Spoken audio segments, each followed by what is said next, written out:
let's talk about the process of creating the audiobook for, oh my God,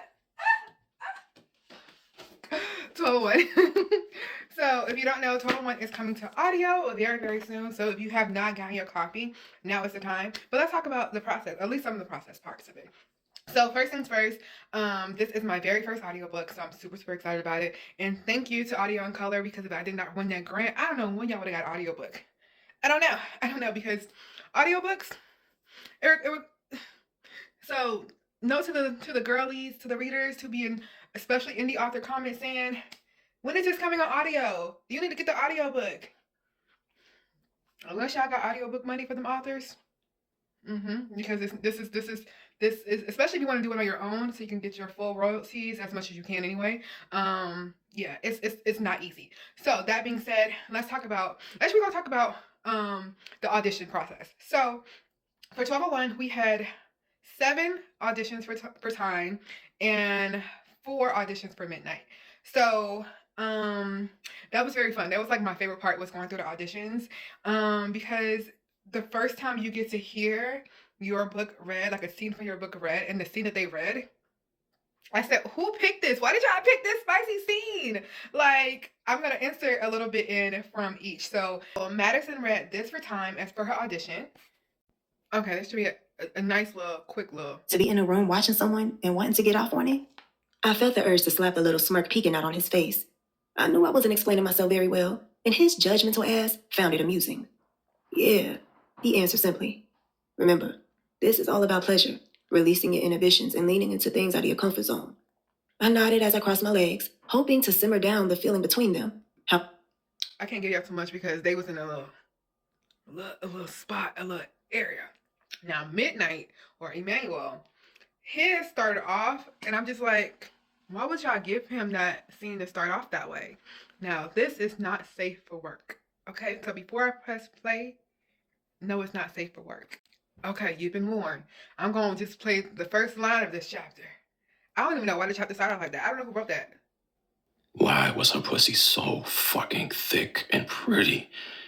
The moment my eyes laid on it, it was like it winked at me and called out my name. That's all y'all can get. So those were the beginning of their auditions, right? Now, like I said, I had 4 midnight auditions. All the men, yes. Now, fun fact, Emmanuel was not even on my list of narrators that I was looking to get auditions from, because I had heard that he was currently on a hiatus. So I didn't even think about him. My producer is the one who, she would add in some extras if she felt like it was a good fit. And so I didn't know who, when I listened to his audition, I didn't know who it was, because she didn't tell me who the narrators were until after the fact. So that's another thing that was fun. I did not know who any of the narrators were when I was listening to the auditions. So I was kind of guessing for some of them that I knew who I wanted. So I was like, who is this person? Like, this don't sound like nobody I gave you on my list, but like immediately I was like, that's Midnight.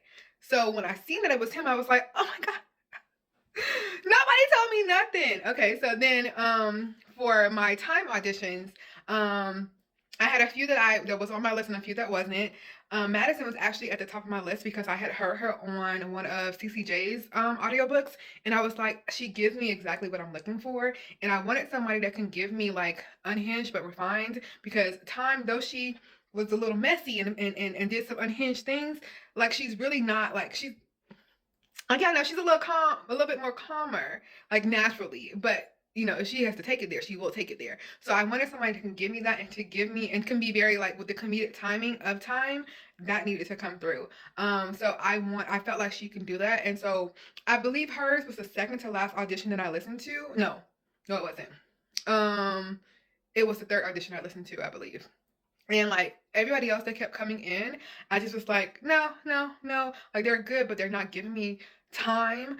And there was only one other narrator who, like, I was like torn between, but they were like both on 2 different like it's on the side of the spectrum. Like, they both were great, but I was like, which one's really gonna give me like how I really feel about Time? And I think that's the best part for me. Like, I had a vision of how I wanted my characters to sound, and both of them give me exactly what I wanted. So that's a little bit about background of this process of getting this audiobook done. This is a little long, but hopefully you enjoyed it. If you have any questions about like the process or anything like that, whether you're an author or reader, let me know. I'll share what I know. Like I said, this is my first time. I am working with a production company because with winning the Audio and Color grant, you do work with Lyric Audio Productions. That's what I'm working with. And it has been such a fun experience for my first audiobook, and I'm excited to do more after this. Okay, bye.